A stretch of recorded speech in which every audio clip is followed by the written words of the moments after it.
has. We'll come to that question in a minute. Yeah. Yeah, a little bit of context to it, but yeah, it is as well as. Thank you. So before you get started, you are going to need a DFE sign-in account. Now, the majority of schools will have one of these already. However, chances are it's going to be an administrator within the school, or it's going to be a member of the senior leadership team. So you need to ensure that you've got access to the account, and it may well be pertinent to set up a new account for your school. What we've noticed with some of the testing that we've done is that you can encounter some issues if you use email addresses like PE at such and such a school, and you're much better using a named person email address, which the vast majority of you would do anyway, but we have encountered some issues with those more generic email addresses. Once you've set that up, it will head through to your administrator, which is often your head teacher, to approve your access on the DFE sign-in. To access the form directly, what we would recommend doing is setting up that DFE sign-in login and staying logged in, but then heading to the guidance document, which you can see on that longer link there. So that's the gov.uk complete the PE and sport premium expenditure reporting return guidance document. And we've got a slide on the next screen, which is obviously a small snapshot of that guidance. And we can see there that we've got an arrow into using that link on that online form. What we've found with some of the testing is when we've headed through directly through the dashboard, a lot of schools nationally even are reporting that they can't find the reporting tool on their dashboard, which obviously isn't ideal. But the workaround that we've found on that is to come back out, if you like, go onto this guidance and use that online form link to head through.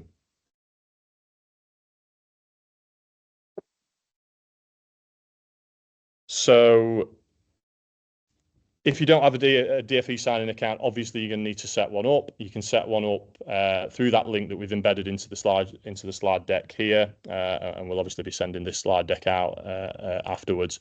But then you may need to revert yourself to using that link through the guidance so that you can access the portal. Adam's going to take you through the layout of the form, and then we're going to look at a bit of a live version. One school's been generous enough to lend us their login, I suppose, to have a little bit of a play around with before we fill it in. Adam, I'll hand over to you. No worries. Hopefully you can all hear me perfectly well. So just before we look at the form, it's just a bit of planning and prep to start with. So this will just help you to hopefully fill out the reporting tool a little bit easier. So it's going to look at, as you can see on there, total amount of funding allocated that you can check with your business manager, that you should know what your school's got. There's a bit of a breakdown on how your school has spent its PE and sport premium, so you can use the evaluation tool. If you have been using that, which we've gone through numerous times throughout this year, it came out at the start of the academic year from AVSSP. So if you've been using that, or just making your own records on how you are breaking down and how you're spending it, so knowing what you've been using. Knowledge of your school's diminished value. Rob's got more information on this than me, so he'll probably talk about this point on what that actually means and what it classes for your balance sheet. So I'll just pass back to Rob to go on that point. Yeah, diminished value is a term that some of you will be very familiar with, some less so. Your business manager will be extremely familiar with that term. And what essentially it refers to is the threshold at which a purchase becomes classed as an asset.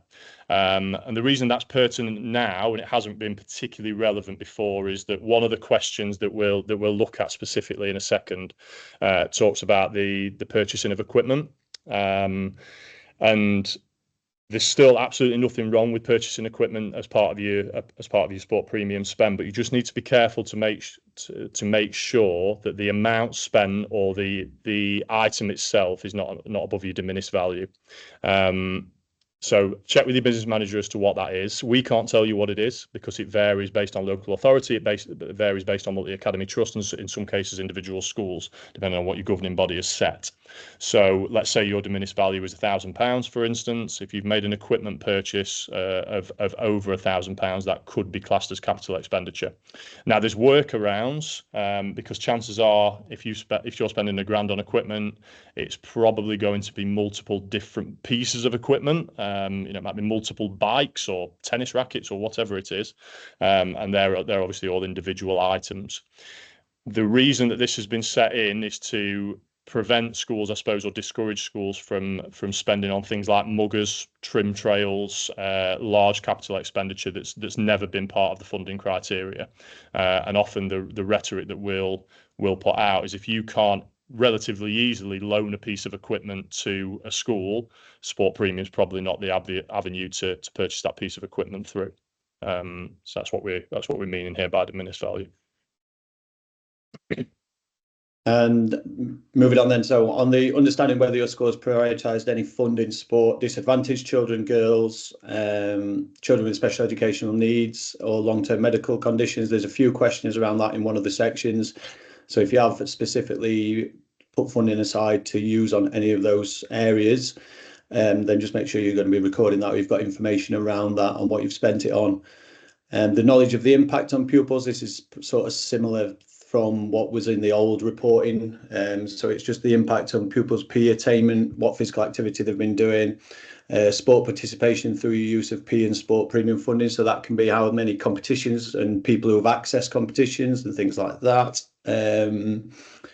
And then show how you've used your PE and sport premium funding to make sustainable improvements. With that can be with anything within school, but obviously thinking about that diminished value. So that might be your equipment and things like that as well. Next one, Rob, please.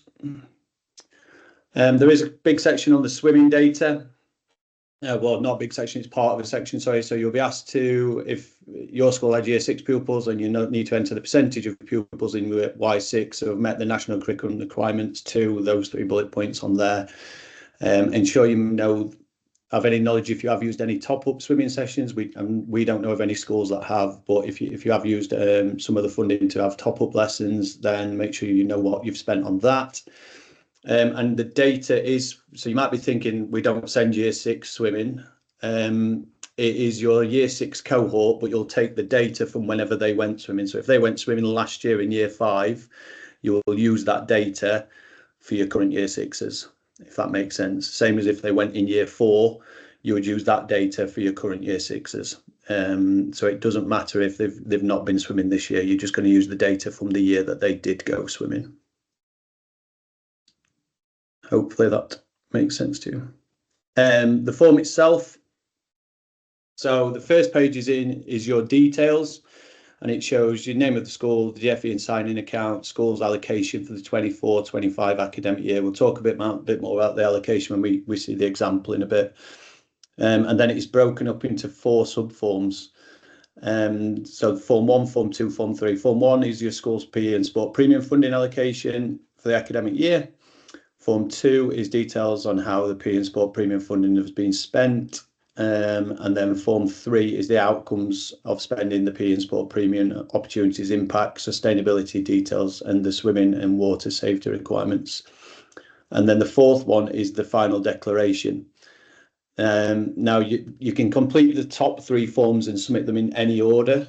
They automatically save, so you don't have to worry about going through them in order and is it not going to save. So it should save and you should be able to revisit and do that. The only one you can't complete until you've done the other 3 is the final declaration. So you need to be able to have completed 1, 2 and 3, but those don't matter what order you do it in. And then the final declaration is the final one that you will do. And again, if you select save and continue on each page, it will take you through to the next form. One thing we have found, which is a bit rubbish on it, is there doesn't seem to be a home page or a home button. So it is quite tricky to navigate back once you've sort of started one of the forms.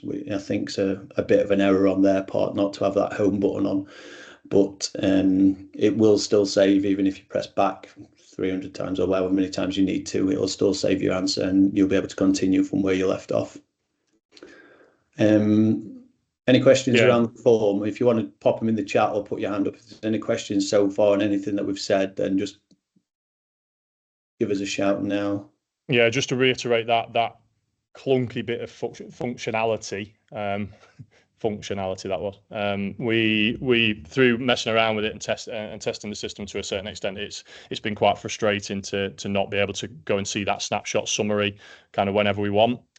So I would certainly recommend sitting down and aiming to complete a full section in one go if you can, and then moving on to section 2, for instance, or section 3, etc., etc. It's as Adam's mentioned, the user experience isn't particularly strong.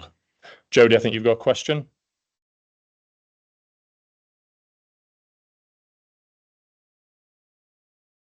No, okay. Sorry, my mic was off. Oh, sorry, go on. How long do you think it'll take to complete each section? It's not a particularly long-winded form as long as you've got all the information in front of you. You'll see much more when we move on to the example that it's not hugely dissimilar to the previous reporting style in terms of the questions being asked. So if you've used, as we've been advocating for all year, if you've used that AVP template, which looks somewhat similar to the previous reporting templates, if you've got that in front of you, if you've got a VT or a SAP or something from your business manager, or if you just keep track of it yourself in terms of accurate spends, it's relatively self-explanatory. If you having to come out of the system regularly to go and find out pieces of additional information, or what have I spent on those bean bags, what have I spent on that, what have I spent on that, then of course it's going to be a long-winded process and it's going to be more arduous than the previous system, because you have to sign in each time, you have to use two-factor authentication each time, etc., etc. So I would certainly recommend asking your SLT or setting some dedicated time aside to be able to sit down and probably not do the whole thing in one go, but certainly do some of one or two of the 4 chunks in one go with all the information in front of you. We've got a slide towards the end of the presentation on it's kind of recapping some top tips and some things to have in front of you before you start. In terms of a length of time, Jodie, I don't really know, but not too much more arduous than the previous setup. No, that's really helpful. Thank you.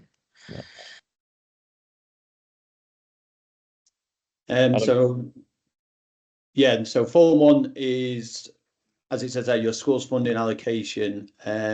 So it's just looking at, you need to confirm if you've got any unspent funding. It's going to be looking at any carried forward from the previous academic years, and it's just going to be looking at your current, what you've received for this year as well. And we've got a couple of screen grabs for this one. If there are, as it says at the bottom there, you can only enter positive numeric values. If the answer is none, please don't write none or NA, just enter 0 and then continue with that. That's been a bit of a mistake, I think, from some schools, not necessarily ours, but nationally they've put that guidance out. So we've got a couple of screen grabs for this one. So the first one, as you can see there, that's your funding grant. So your school's PE and sport premium funding details. You'll be able to see your school name at the top there. This is, like I say, just an example one. So the Grangetown Primary School academic year, and they got allocated £18,270, and you just have to confirm if that's the correct amount that you received. Now, we've found in a couple of cases that that's not been the correct amount, sorry. So if you do click no, it'll just ask you to put in what the correct amount is. Don't worry about it. It will still let you continue even if that amount's not correct to start with. So you can just press no, input what you think the correct amount is or what you know the correct amount is, and then continue, and it will automatically let you carry on. It's not going to stop you. So don't worry if that is slightly out. I think a couple of scores we've seen have been like £90 out or 9 kids out or something like that. So it's never been far wrong either way. Yeah, just on that one, you'll probably know this already, but the core funding amount of £16,000 is obviously added to by your £10 per head based on your number of pupils year 1 and above. That data is taken from the January 24 census. So obviously, if your student number or your student numbers changed within that time, obviously it will alter that variable part of the funding allocation. Unspent funding. So did your school have any unspent grant funding for the allocation for the academic year? Again, if you tick no, it'll just continue. If you tick yes, it'll just ask you to input the amount that you've that's been unspent from that funding. So pretty straightforward on that one. Again, another straightforward on the carry forward of funding. So did your school carry forward any grant funding from previous years for use in academic year 24-25? If you did, yes, and it'll ask you to import. And again, no, it'll just let you continue. So again, reasonably straightforward, these first few questions. And then just to declare it, so I confirm that you have the authority to submit the return on behalf of my school. The data is true and accurate. And then it's a save and continue for section 1. And that's section 1 completed. So as you can see, relatively straightforward, just tick box and a bit of inputting of figures into those questions. Right, we're going to move on to section 2. Section 2 and 3 are the chunky bits, if you like. Section 2 being your actual spend, and section 3 being the reason you spent it in a nutshell. I'm now going to try to stop sharing and then share again and share something different, if it lets us. Everyone see that now? We're on the Gov website with 4 different options. Just give me a nod or a wave or a yes or a Chalk, you can use it. Yes, I can see it. Right. So Adam's going to carry on taking you through section 2. Where is section 2? Here it is.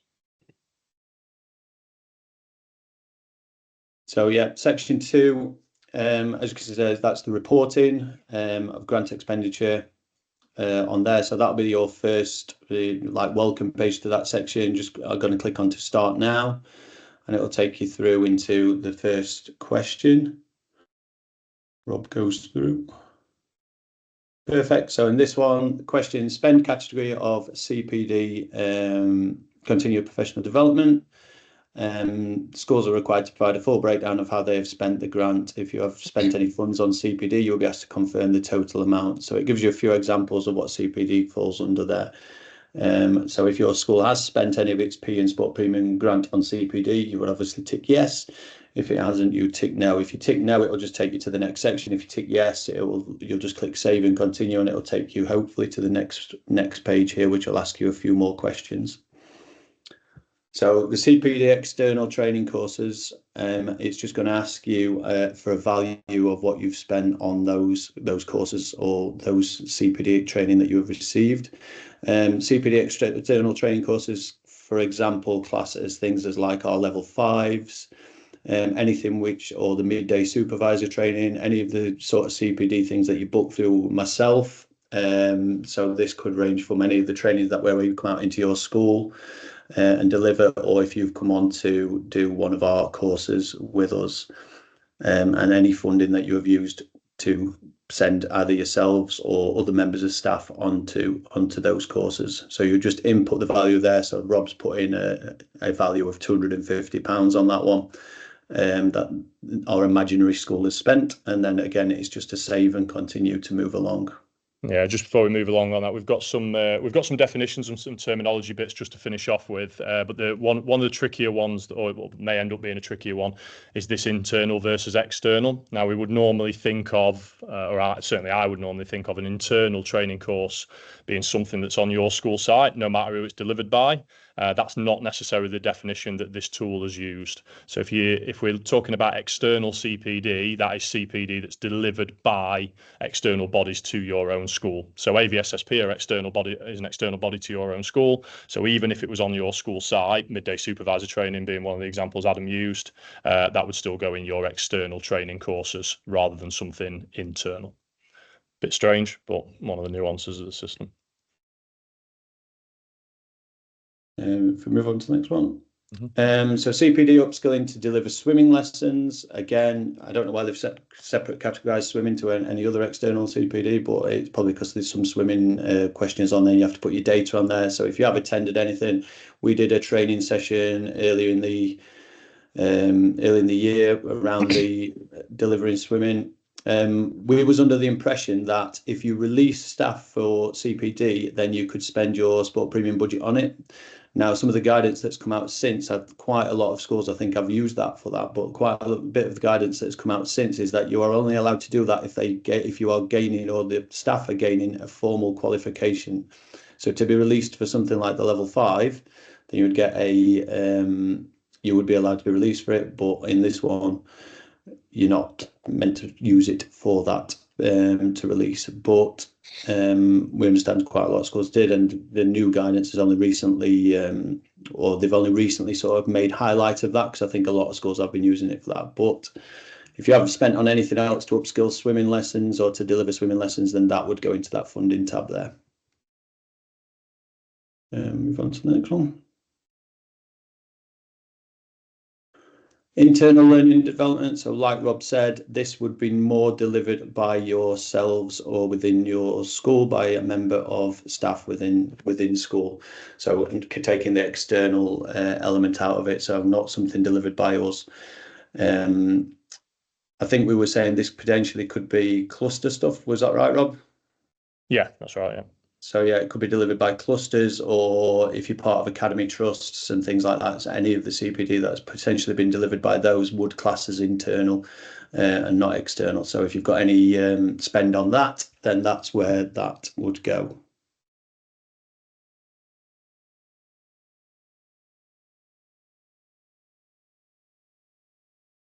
The inter-school development one sessions, again, probably not used, or probably not done much spending on this, because again, it's within those similar sessions with the academies and mats that I was talking about, and your cluster ones, so developing with those. So if you've spent any funding money on those, then that's that section. And the last, potentially the last one, or might be a couple more, 2 more, I think. The online training resource. So this could be something that if you've done an online course, again, linked to PE, Sport Premium, anything to do with that, which you might have signed up to or paid for, either for yourselves or another member of staff, that would fall in there.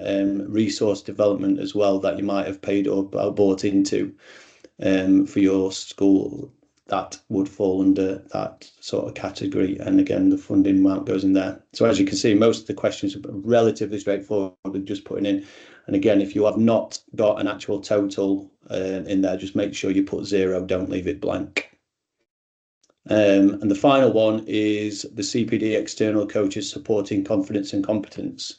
Now, this is where if you have a coach off of ourselves, you would put that that money into.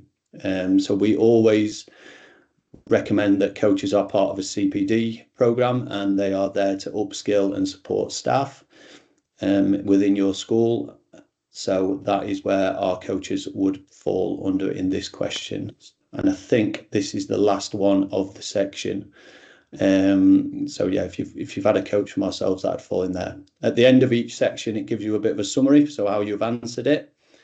And you just need to make sure that you have got your total spend at the bottom matches what you have got at the top, and ideally it matches what it says on your notes or balance sheets or whatever you are using to support that. As soon as you've got there, you can either go back or you can just save and continue, and that takes you through. Yeah, so I think I'm taking over from here, aren't I? So Yep. we're still on section 2. Section 2 split into 3 main categories. Adam's taking you through the CPD one. I'm going to skim over the next 2 because you get the idea now in terms of the way that the system's laid out and how to enter your figures based on your projections and funding plans. The next section, though, is around internal. We talked about a little bit about the difference between internal and external in the vernacular of this particular tool, but you'll be asked the questions in the same sort of format around school-based extracurricular opportunities. Now we wanted to pause on this one a little bit because we know a lot of you, whether you use AVSSP or another provider, are going to be buying in PE curriculum support. But in a lot of cases, what comes with that is school-based extracurricular opportunities as well. I can't offer you a specific right or wrong way of doing it. You may choose to put the whole amount within the CPD section in terms of upskilling teachers and increasing confidence and competence that Adam's just mentioned. But of course, there's an extracurricular element to that as well. If it was me doing it, I would probably put it all through a CPD, but you are equally welcome. And we've not seen anything to say that you couldn't split that cost down and attribute some cost to the extracurricular opportunities. Obviously, if you're bringing in a coaching provider or any sort of provider to deliver standalone extracurricular provision, lunchtime, after school, breakfast, whatever it may be, then that would need to go through the first question within the internal spend category of school-based extracurricular opportunities. Your internal sports competitions, that will cover everything from inter-house to inter-class to your on-site enrichment stuff, tough runner, tough rower, and obviously opportunities from other providers as well. That seems like the best vehicle to be putting that type of enrichment opportunity within. The word enrichment isn't used, surprisingly, in this first section, so that seems like the best area to put it. Top-up swimming lessons, Adam mentioned before we got onto the example, and is relatively self-explanatory. If you've got any spend around active travel, there's a separate question for that. Probably going to be pretty rare, bearing in mind that if anything significant around active travel is probably going to class as capital expenditure. But if you're buying a few scooters or something like that supports with active travel, that's where it might go in. But you'd also have the opportunity to put it in through equipment and resource, and that's the question that will ask you around your capital expenditure and the need to ensure that your amount's not above the threshold to make that purchase an asset. General sports equipment certainly won't be, but it is important to check what that value is with your business manager, or possibly even with your multi-academy trust. Your membership fees section are pretty much what they say on the tin. It might be an AFP membership, it might be a Youth Sport Trust membership, but your most common one might be your AVSSP affiliation. Obviously, that's a membership package that allows you to bring in certain things, and then when measuring the impact of that spend, obviously you can talk about what you've been able to access and who that's had an impact on. And then the final question being around the use of educational platforms and resources. The simplest example here will be something like cross-curricular orienteering, who we had at our recent conference, or Teach Active, or Get Set for PE, or an online platform like that to support you through lesson planning and resources. So that's internal. Relatively straightforward again. So again, I've selected no just in the interest of moving on, but almost certainly you'd be selecting yes on that. And then on our external spend categories, which is the final category of this section, there's only 3 questions. One that's around activities organised by your school games organiser network.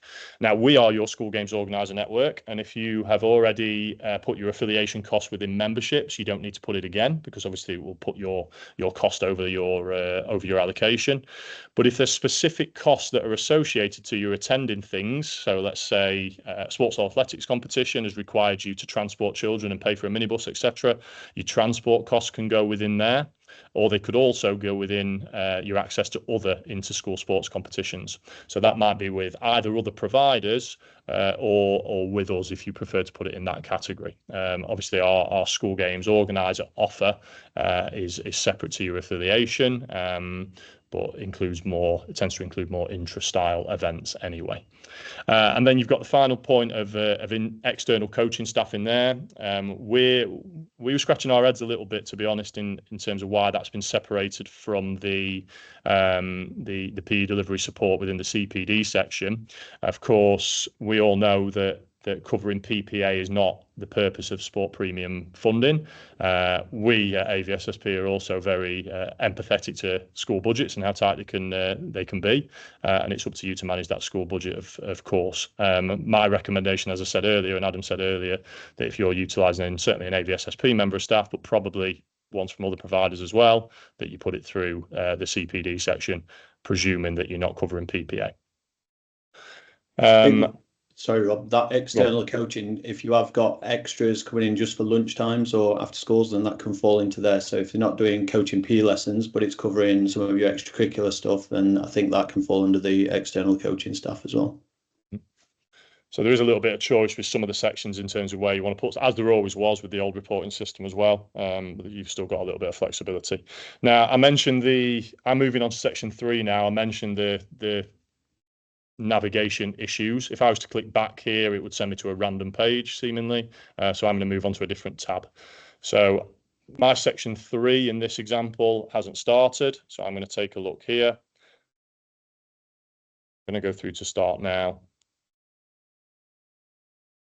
And then there's 3 sections again within section 3. The first one being opportunities within sport. So I'm going to click yes to, we have targeted spending on providing improved opportunities, as most of you will do. And then this is around your tackling inequalities strands that we've spoken about at numerous PE briefings. The first one being around children with SEND or a long-term medical condition. And you have the opportunity, as you can see as I scroll down, to select how you've targeted some of your funding spend to support individuals with SEND or long-term health conditions. And that ranges from top-up swimming to supporting participation in extracurricular opportunities to peer-to-peer led activities or youth leadership, specialist equipment, etc., etc. So tick all that apply. This isn't a one tick box thing. I'm just going to click 1 to move us on. But that's the first question around SEND or long-term health condition. The next question is around girls access. Obviously, we're an FA girls football partnership, and you'll certainly be doing things to improve girls access to PE and school sport in your settings. And again, similar focused in questions where you can tick more than one. So I'll click a couple on this one to again move on. Obviously, I'm skimming through this relatively quickly. You'll be giving it much more thought about your particular offer. And then we've got disadvantaged pupils, particularly from a socio-economic point of view. Again, I'm going to click yes. And we've got similar examples again. Mention of towards that wraparound strand around before school sport, as well as things like the youth leadership and community club engagement.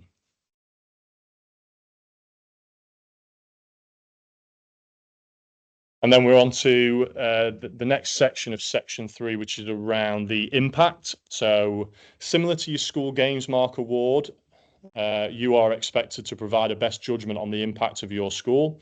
And my message here, I suppose, would be to be as positive as you can possibly be. We certainly wouldn't expect schools to be creating the impacts that some of the spending would have, but certainly don't shy away from being positive about what you've done, because we know from working with all 72 of you across the borough that the offers that most of you have got in place are incredibly impactful for young people. So we've got a question there around increasing staff confidence and knowledge. I'm gonna say that that's had a really positive impact. One around the engagement of pupils, and you'll notice that these align perfectly to the KPIs of the sport premium funding. I'm going to put no impact just to tick a different box. We've got raising the profile of PE and sport, which is again the third KPI. Again, self-assessment based on impact from positive to no to negative, and then there's a not sure, and offering a broader or more equal experience. And I'm guessing the next one's going to be about sustainability. No. So we've got the opportunity to tick a box around increased participation in competitive PE and sport, which ties into the announcement from Keir Starmer last week, which I'll touch on in a minute. But again, it might not necessarily be AVSSP's competitive pathways. You might be part of the EFL Cup stuff, some of the DSSA opportunities, the Brownlee Triathlon, all that sort of stuff would qualify within there.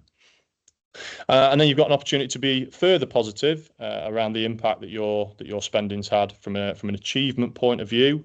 So, of course, having the data to hand to back up your thoughts around this sort of question is obviously going to be positive, but it is still a tick box task around an increase in staff completing training, an increase in pupils' physical activity levels, increasing attainment, which might be measured through your PE assessment data, that can obviously be supported through your AVSSP lesson plans, amongst other things.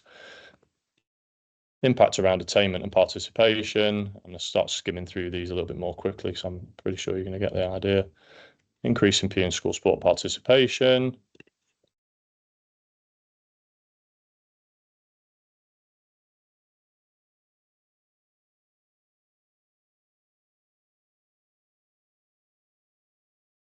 We've got a question around extracurricular activity. So again, the data on what you've been able to offer and who that's been taken up by, whether that's increased over the period. And there's our question around sustainability. So the digging a little bit deeper into how sustainable your offer is. Again, not questions that we can answer for you, but just to give you an idea of how the tool's going to look. And then we've got our questions here around swimming and water safety. Adam's gone through what these questions are around your year 6 cohort. Obviously, if you're sat in this call and you're in infant school, this isn't going to be relevant to you, and you're going to click no to does your school have year 6 pupils, and it's going to skip out this section of the questions. I'm going to click yes. And then we've got our typical percentage-based questions that you'll have all seen. Those of you that have completed the AVSSP reporting template for years on years and added it to your school website, it's those same questions. As Adam mentioned earlier, it is your current year 6 cohort, regardless of whether they've been swimming this year. So there is an expectation on you as schools to keep that data, even if it's 3 years old, to make sure that you can answer this question effectively. So I'm not going to run through the swimming data questions. We've seen them. We've seen those numerous times. So I'm going to flick back to our slideshow, and then Adam's going to pick up. Should be around about slide 14, I believe.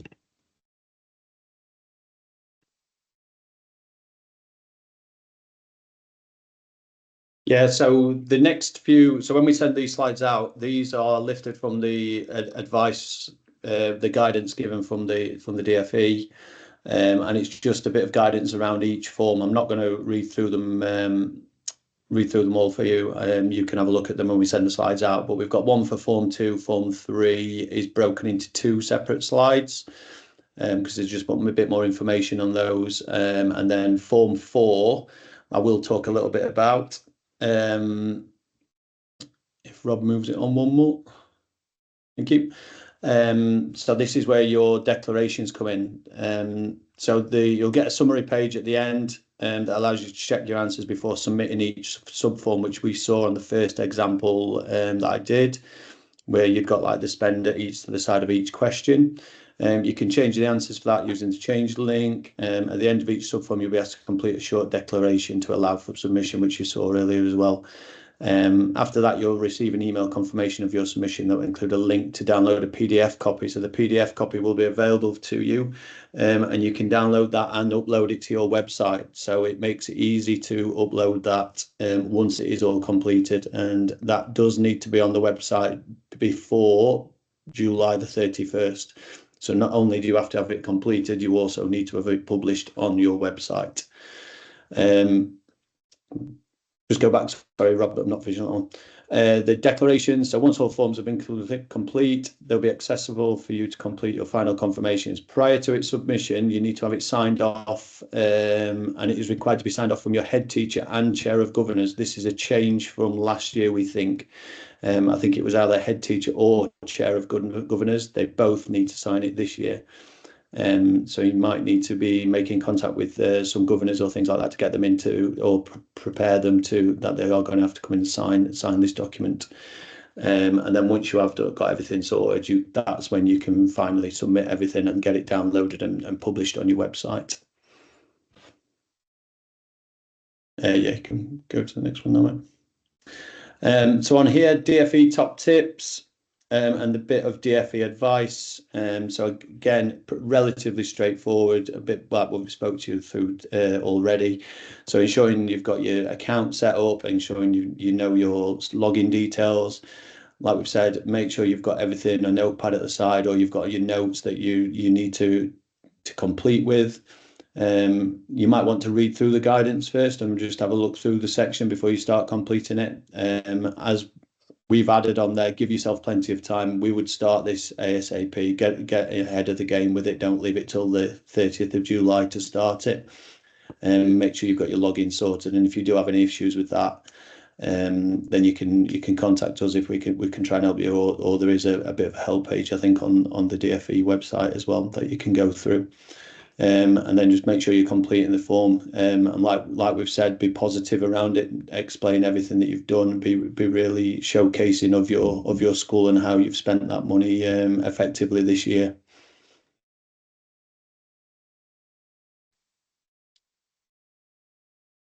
Alongside the top tips is just a bit of advice as well, again, which just reminds you to upload it, like I've just said. You get the option to the download, the PDF option to download. So yeah, just a bit more advice on there. Then Rob's going to take you through some FAQs, or what we think of FAQs, and a bit of the terminology around it. Some of it which we've already covered, but we just thought it was useful to put it into writing as well, so you can refer back. Mm-hmm. Yeah, I suppose just to reiterate on the back of Jodie's question at the start of the session, you are still required to upload a report on your funding spend on your school website. Exact same method as before. You can use that AVP template if you want to rewrite it for whatever reason, but it would certainly save time to download directly from the portal, as Adam's just covered. The biggest top tip is to just start the process of logging in early, like now. Get that DFE sign up process started, because it does need to be approved by your head teacher or your administrator within school. And yeah, there was certainly a bit of troubleshooting on our end to get access, even with an example school. So certainly start that process as early as you can. I suppose just a bit of a reminder that we've covered a couple of times around the swimming data being the current year 6 cohort, regardless of when they've gone swimming. That point around internal versus external, in this context around CPD, internal is being delivered by your school staff. So lesson observations from your PE lead or your head, for instance, would be an example of internal CPD. External is delivered by organisations like AVSSP and others, regardless of the location of that training. So you'd normally think of external CPD as being coming out to see Adam at another school, but even stuff on your school site should still be classed as external if delivered by us or others. Internal competitions will cover inter-classes, inter-house, as well as the enrichment activities, and then just a reminder of that diminished value definition, I suppose, and the fact that it will vary depending on your school. So check with your business manager to find out what that figure is. If you've spent over your diminished value on something that's equipment based and you think it might be fixed and you're really unsure as to whether it's appropriate spend, feel free to get in touch. Obviously, we're not the oracle of all knowledge around the sport premium funding or the reporting tool, but more than happy to take a call and give our thoughts on it. In terms of I suppose common spends and where we would see them as being best allocated, we've just got 5 on here. Your PE specialist delivery, so your member of staff, if you're an AVSSP PE delivery program school or not. The CPD section, providing you're not using for exclusively PPA, which I don't think any are, is the best section, because those external coaches are going to be supporting staff to increase confidence and competence ultimately. Your affiliation should go in an internal spend section around internal memberships. On-site CPD within the CPD section, again, external training courses, as mentioned. Equipment is pretty self-explanatory. There's a section for internal equipment and resources, the one that mentions that diminished value. And then transport costs. There's a couple of different options, but it's in the external spend section as a competition or event, either as another provider one or a school games organiser one. And then I suppose just a quick recap on a couple of the most recent announcements around the future of the PE and school sport network. You'll, I'm assuming, all be aware now that Sport Premium is continuing in its current guise for the 2025-26 academic year, and we fully expect this digital reporting tool to be used again next year. It'd be very strange if they didn't after 2 years in the works. And your funding allocation is expected to be almost identical. Obviously, that's £16,000 core funding plus £10 per head of students year 1 and above. That's not been confirmed as yet, but it's the strong expectation given the national funding amount. One ever so slight change is the distribution of that funding. You'll be used to receiving 7/12ths in October and 5/12ths in April. They're going to 50% in both windows for next year. No idea why. They're just changing that ever so slightly. You also may have seen, some of you may have seen Keir Starmer's announcement last week for a brand new approach to the PE and School Sport Network. And those of you that were at our PE and School Sport conference on the 6th of June will remember me speaking about this expectation a little bit. I didn't expect an announcement quite so soon, I'll be honest, but that announcement came back end of last week, and that Labour are looking at putting in place, or have committed to put in place, a new approach to PE and school sport that includes new school sports partnerships and a new enrichment framework for schools to ensure young people have equal access to high quality sport and extracurricular activity. This press release that I've basically lifted here is about all we've got, and there is very little for schools to do at this stage other than wait for more information, and very little for us to do at this stage other than wait for information. We don't expect the areas like Derbyshire that have fully functioning school sports partnerships to be ripped up and started again. That'd be very strange, but we don't have confirmation of that. What it does indicate is that there's going to be more emphasis placed on school sports partnerships as centrally funded bodies, potentially moving forward into the 26-27 academic year. So to be clear, this has no impact for next academic year. We're talking the academic year after that. I just want to make you aware of it moving forward. You can see some of the bullet points there that are part of the rationale. Probably the most appropriate one is the bottom one, which is the creation of new school profiles, which is the aim being to be published on your school websites, to giving information about the school, but particularly the school sport and enrichment offer with relevance to school sports partnerships. So that sounds like it's going to be a mandatory requirement from what I've read, but obviously we've got very limited information at the minute. We're less than a week after the initial press release. So that is, I believe, everything we've got, unless you've got anything else, Adam. No, don't think so. No. If you have any burning questions at this point, more than happy to try to answer them. But if not, you're good to go just before 5 o'clock. And thanks for joining us. Hope it was helpful. Couple in the chat, Rob. Don't know if you've seen. So Rosie's asked, please can you share the link of where to access this again? Can't seem to find it. So I think Rob's going to send out all the relevant information on the back of this. So with the links on that are attached, so you should be able to find it there.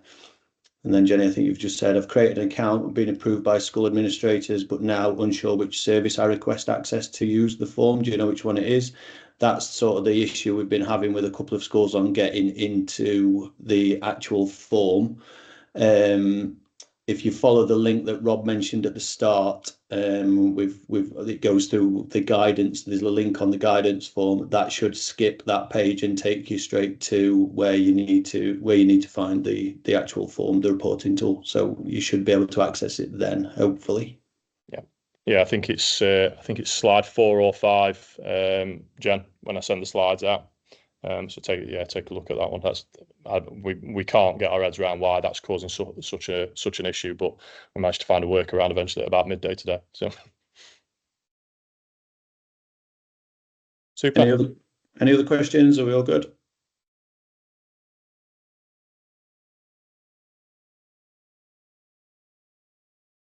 think we're good. Thanks everyone. Thank you. Have a good rest of your week. I'll send the slide deck and presentation out tomorrow. Cheers, guys. Really useful.